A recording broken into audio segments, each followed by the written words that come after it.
do you advise members of your group, and particularly young people, I guess I'm interested in knowing, about dealing with that stereotype and still exercising their freedom of speech as Americans? I'm really glad you brought up young people, because they're the ones that I'm most concerned about, and I'll tell you why. This kind of stereotyping and distrust of Muslims is having a large negative effect on them. I have a lot of interaction with Muslims who are counselors, psychiatrists, working in mental health fields, youth workers, and they've seen a dramatic rise in depression, anxiety, all indicators of stress because of this. They feel that they can't present themselves just as they are, but they have to somehow explain or prove themselves that they aren't violent. They're just kids. They don't know. They don't understand what's going on in the world, but they're being asked to explain these things. And this is where, as a community, we need to work with teachers and those who touch the lives of young people to alert them to this dynamic and try to find ways to ease their stress somewhat. The only solution really is education. It's challenging for a community, a minority community that's at most 2% of the population, to impact the other 98% of the population in a positive way with their message, when at the same time we're constantly being bombarded with images overseas of war in Iraq, of this kind of violence. So it's an enormous challenge, but I have to say that we're also very fortunate that we are not alone in doing it. There are so many faith-based organizations, interfaith groups, other religious organizations who are sincere in wanting to help us and to help get that message out.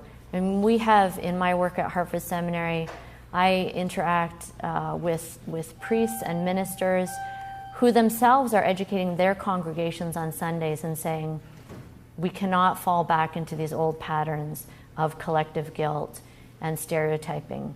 So to me, that is proof of really the best that is in American society, and it makes me hopeful even amidst all of the bad news. There was a recent Gallup poll that showed that nearly 40% of Americans admit prejudice against or towards Muslims, and also that 1 in 5 Americans said they would not want a Muslim as a neighbor. How do you respond to that? Well, what's interesting is the other statistic that the majority of Americans who have a positive view of Muslims do so because they have a Muslim neighbor or a Muslim friend or a coworker. So I think that shows that the problem really is that of the fear of the unknown, or maybe the fear of the image that's being projected. Certainly programs like this and others are doing their part in humanizing Muslims, in trying to present a balance to the negative images that we get. What's required is, as in many other areas, for Americans to be a little bit more sophisticated in their consumption of news, and perhaps to be a little bit more self-aware of the way that their own emotions can be manipulated by news and information and images. Many Americans have seen the documentary, The Cult of the Suicide Bomber. In the documentary, there is a scene where thousands of people are in a mosque in Iran chanting, "Death to America." And I'm wondering how your organization can counteract the powerful message that sends. Well, that is a powerful message, and it's a frightening message. And it's also frightening when we look and we see that even in America, there are churches where the message on Sunday is that Muslims are evil. Muslims are people who should not be part of this country, that the government should use its power, in fact, to subdue Muslims. When I see those group pictures, I remember the pictures that we saw of Nazi Germany, where you would have Hitler talking in front of large crowds of people and whipping up their emotions. And I think as Americans we have to be very sober and consider in what way the same thing could happen to us. We may not be sitting in a stadium, but we're sitting, millions of us, together in our homes, having our emotions manipulated. But there also was the time when Afghanistan was first attacked in response to September 11th. The first attack and the announcement of it was announced on Sunday football game, large screens, thousands of Americans sitting in a stadium, and they all got up and cheered when this was announced. And that's frightening. You talked a moment ago about what it's like for a child, a Muslim child in America. What's it like for an adult? Have you been the victim of prejudice? Of course, I'm very privileged because I work in an environment that values religion and religious expression. Of course, walking down the street, people wouldn't know that, and I've had my random rude comment here and there, but far more positive comments, far more occasions of people just giving me a smile, clearly wanting to say, it's okay, I accept you, even non-verbally. But there is a concern. Many people are having increasing challenges in their workplace. We've heard many more cases of employment discrimination, Muslims who are being fired or prevented from promotion in their job because they are Muslim. Certainly the number of hate crimes generally has increased enormously. The Council on American Islamic Relations has been documenting that, and the numbers are quite frightening. At that point, incumbent upon the government to really take leadership. Fortunately, the Department of Justice and the EEOC have taken a number of cases and have done a good job. But at the same time, we have this kind of mixed message. You have those cases, and then on the other hand, we see the mistreatment of prisoners, of Muslim prisoners. There was recent news about Jose Padilla, who has been virtually tortured as an enemy combatant. And when ordinary people see that this kind of thing is going on, I'm afraid that it might give them some kind of license to feel that they too can mistreat Muslims. You mentioned government, and of course Britain's Tony Blair said that the headscarf separates Muslims and shouldn't be used. And I'm wondering what your reaction is to that and what the purpose of it is, what it means to you. Well, what's interesting is that Tony Blair was supporting Jack Straw, who was protesting against the face veil. So they said, well, the head covering's okay, but the face veil is too much, and this is a sign of separation of society from society and should be rejected. And I don't know if you've been in London, but I've walked around London before, and I've seen some really interesting ways of dressing. I've seen 9-inch purple mohawks. I've seen multiple facial piercings, and I've never heard the British government comment on any of those modes of dress. So clearly there is selective treatment there, and I think it's unfair. These women should be free to wear what they want. It's the government's job as the servant of the people to represent the people, not to dictate to them their way of dressing. Whatever I feel personally about the face veil is something else, but I certainly support the right of individuals to wear what they wish. And so this was simply a politicization of an issue that should never have been said. Do you believe that the American news media have been fair in their presentation of the situation of Muslims in America, or do you think they have contributed to the problems that you're talking about? The news media is diverse. Commercial media is about making money, and it's things that are sensational. Conflict attracts attention.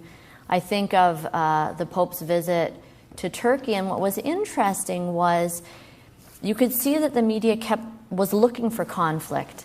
And they kept framing this visit in terms of conflict when in fact any fair observer would have said that the real story was the lack of conflict. And the real story was that in the wake of a number of incidents in Europe where there were this tension and stress between Muslim communities and others, that things worked out quite well. So I think, I don't think we can ever really change that because that's the nature of commercial media. So we need to be sophisticated observers of news, I think, and consumers of news.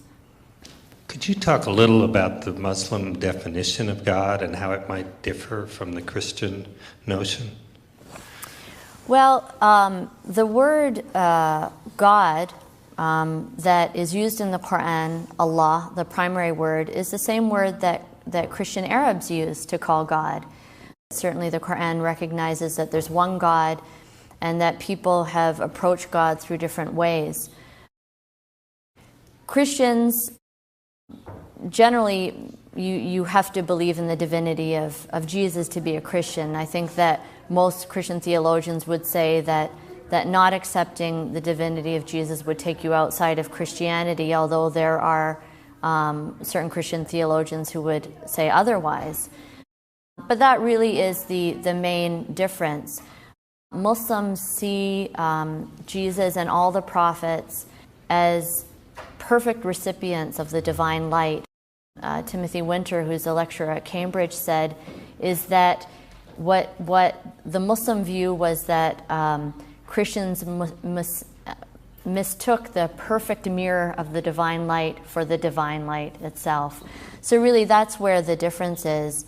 God in the Quran is described in many ways with many attributes, and that's how Muslims approach God, through his attribute of mercy and kindness and loving and forgiver and creator. Sometimes people say that the Muslim God is so transcendent that he's unapproachable, but that's clearly not the case. The Quran describes God as closer than your jugular vein. So God is always the nearest thing to you without being manifest in any part of creation. But another interesting difference is Christians have statues and paintings and so forth of Jesus, and there aren't those kinds of representations of the Prophet Muhammad. In fact, it's forbidden, considered blasphemous. Why is that the case? Islam, above everything, wants to maintain the uniqueness of God as distinct from creation. So the attempts of humans to portray God in any way is considered to be highly presumptuous, at least. And then the fear is that by portraying prophets, the Prophet Muhammad, for example, by making depictions, that people then may start to take that as an icon, as a avenue of worship, and that's to be avoided. So that Muslims try to maintain that connection with God directly through prayer, but also by embodying the actions of the Prophet Muhammad that taught us how we can approach God, what way should we pray to find that path to God. My daughter spent 4.5 years in Peshawar working with Afghan refugees. She would say to you that a great deal of so-called Islamic practice is pagan. It has nothing to do with the Quran. And in fact, while she was there, mullahs were giving her grief all the time. They would say the Quran says, when they could neither read Arabic nor speak Arabic. And she, in fact, had the Quran translated into Urdu, emphasizing women's rights and emphasizing sanitation and health because of the terrible practices that apparently these men perpetrated, especially in things like childbirth and so on. I'm seeking your comments on that particular point. There's certainly different levels of education among Muslim people, and the Quran emphasizes the need for learning, for knowledge, and knowledge not just of Scripture, but of the natural world. And this is why we see that at the height of Islamic civilization, that Muslims were at the forefront of medical knowledge, for example, discovering the mysteries of the circulatory system and others. So when we see Muslims in certain parts of the world who are resisting modern knowledge, who are, in fact, resisting even much literacy in religion, it is troubling. At the same time, I would have to say that we can't brush them all off. I met remarkable people of great spiritual depth among the Afghan people and in Pakistan, despite their challenges. But certainly there are many cultural practices that are being portrayed as religious, whether the people know it or not. I understand that your society likes to promote pluralism. And how do you deal with the differences of viewpoints and when maybe you see any conflicts come up? And also, for the new generation of non-immigrant Muslims, how is your society helping them to find their way in identifying with Islam? Well, this is one of the biggest challenges, is to, on the one hand, provide guidance in those areas where we need to take a stand, and on the other hand, keep the door open for respecting other opinions. Famous or maybe infamous issue is the issue of moon sighting, the method by which we will decide when the new lunar month begins. That's important to know when the beginning of Ramadan starts for fasting, when we celebrate the Eids. And there are different ways of doing that. People feel very strongly about the different methodologies that are employed. Our society has taken a certain position that we believe is the best position for Muslims in North America, but not the only position. And so it's being able to say, look, there are a variety of equally valid positions, but this is what we believe is the best, that is challenging for some people who just want one answer, who want a simple answer. And certainly in my teaching, what I try to do is to let young people come to terms with that, come to terms with the diversity that is present, and that they have to recognize in Islamic legal reasoning at the same time to be able to make a decision. I mean, you can't just say, okay, there are all sorts of opinions. At some point, you have to take one yourself. I would like to know what is the relationship between Sufism and Islam, and why we haven't heard much about Sufism in the West. Sufism is the mystical tradition in Islam. It's part of religious life and culture. Sufism in its various forms is everywhere in the Muslim world. Traditionally, in the pre-modern period especially, every Muslim had a legal school that he or she followed, a theological school, and also a spiritual tradition through the different Sufi brotherhoods. These spiritual paths took all different forms. Some of them really veered away from Islam and became quite syncretic and picked up many of the traditions or practices that non-Muslims performed. But the majority of Muslims stayed within Orthodox Islam, but Sufism was an added discipline to enhance their spirituality of Islam. I think many Americans know about some Sufi figures, people like Rumi or Hafiz, who were great poets, but it is something that perhaps is less well known. Again, because good news travels slow and bad news travels fast. We talked a moment ago about Pope Benedict and his 4-day visit to Turkey, to Istanbul. He prayed in silence for 2 minutes beside an imam, facing Mecca and in Istanbul's famous Blue Mosque. His guide in Istanbul said that gesture was more powerful, more meaningful than an apology. And I'm wondering if you agree and how far you think that went in healing the rift that was caused by his earlier statement. I think there's two separate issues. I'm not fully satisfied that the Pope understood the reason why people were upset with what he said. It wasn't just about hurt feelings, but it was also about the factual basis for what he said. But I thought he disagreed with that statement anyway, because he followed up his remark, and he said, "Show me just what Muhammad brought that was new, and there you will find things only evil and inhuman, such as his command to spread by the sword the faith he preached." But he went on to say that violence is incompatible with the nature of God and the nature of the soul for all faiths. So I thought some people agreed that he was disagreeing with that statement, not confirming it. Well, I think it's up to him to clarify his intention in his remarks. Having read the whole speech, I do think there was something problematic. But what I would like to focus on is the fact that whatever that was about, the good news was that he did not cancel his trip to Turkey. The Turks greeted him, by and large, hospitably, graciously. For a country of approximately 80 million people, there were really very small, tiny demonstrations relatively. And the fact that he was allowed and invited into the Blue Mosque,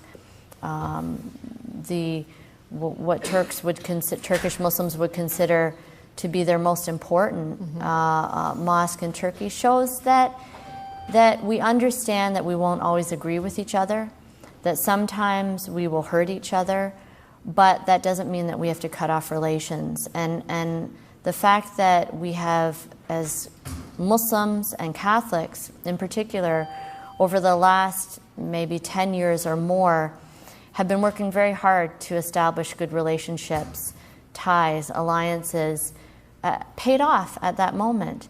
That we were able to fall back on those relationships and say, you know, this was unfortunate, it was hurtful, but that doesn't mean that we can't continue to dialogue and try to work for greater understanding. As a Muslim, very interested to talk about how we deal with difficulties.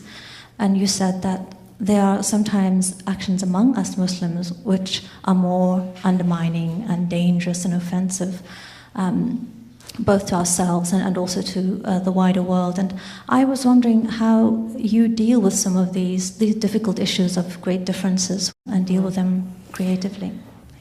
Thank you. Ultimately, our goal as Muslims is to live righteously and ethically. Our goal is not to be some kind of group that just cheers whatever it does. That, in fact, is what Ibn Khaldun, the great medieval Arab scholar, called asabiya, group sentiment. Religion isn't supposed to be group sentiment. It's not supposed to be about just sustaining and justifying your group beyond anything. Yes, we're supposed to build community, but what is that community built around? If it's not built on piety and righteousness and the search for what is good and better, then there's no value in it. And the Quran says very clearly that if Muslims make the same mistakes and choose to turn away from God and live a life that is unjust, then we will go down the same path. We will lose our opportunity to be moral leaders, and we'll be replaced by someone else. To me, the priority is our own internal structure, our development as a community. We do have to defend ourselves from external attacks, but we have to be proportionate. What is an attack?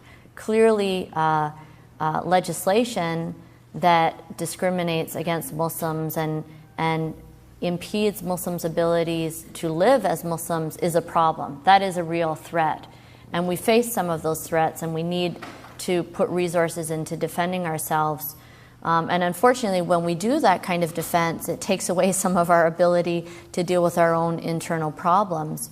After 9/11, so much money in the Muslim community and human resources went into legal defense and to defend the civil rights of Muslims in this country that could have been put into, developing our institutions to be more responsible and responsive to the needs. So that's unfortunate, but it's something that we have to do. And I'm happy to see that that there's an eagerness and a hunger among Muslims to take responsibility for their own communities. And I love to see that. I love the fact that there are many Muslims who say, you know what, this is my mosque, this is my community. I'm not going to just sit back anymore and, listen to some speech that is offensive, that is sexist, that is whatever. I'd like you to end by giving us a take-home message for Muslims and non-Muslims, and what you as the president of the Islamic Society of North America will be putting your energies into when you leave here. Well, my main message is that as a religious person, as someone who's trying to please God, I have to say that we need to do a better job, all of us. God did not give us the enormous resources that we have in America so that we could fight each other more sophisticatedly.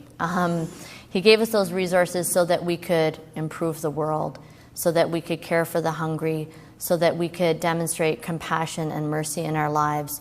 We need to do that in community. That means that Muslims need to reach out to their neighbors. They need to reach out to Christians and Jews and those of goodwill who are trying to improve the situation. And Americans need to stop being afraid. They need to stop giving into that fear and have a certain confidence. This is a strong country. This is a country that has undergone many pressures, economic, political, military in the past, and has always come out on top when it acted ethically and morally and lived up to its values. So stop being afraid and don't give up what makes you an American for the sake of fear. And if you reach out to your Muslim neighbor, you will find, by and large, although there are some of us are rude and obnoxious and not that nice, but I think by and large you'll find a good experience with most of us. And your priorities in the coming year? Priorities are standards, and developing a new generation of Muslim leaders who are going to work in this country to make Islam a responsible, relevant, dynamic faith community. Oh, all right. Thank you so much, Dr. Ingrid Mattson, for being with us. We really appreciate it, from the Hartford Seminary in Connecticut. For all of us at Penn State Public Broadcasting, I'm Patty Satalia. Thanks so much for joining us. Very nice. You did a wonderful job.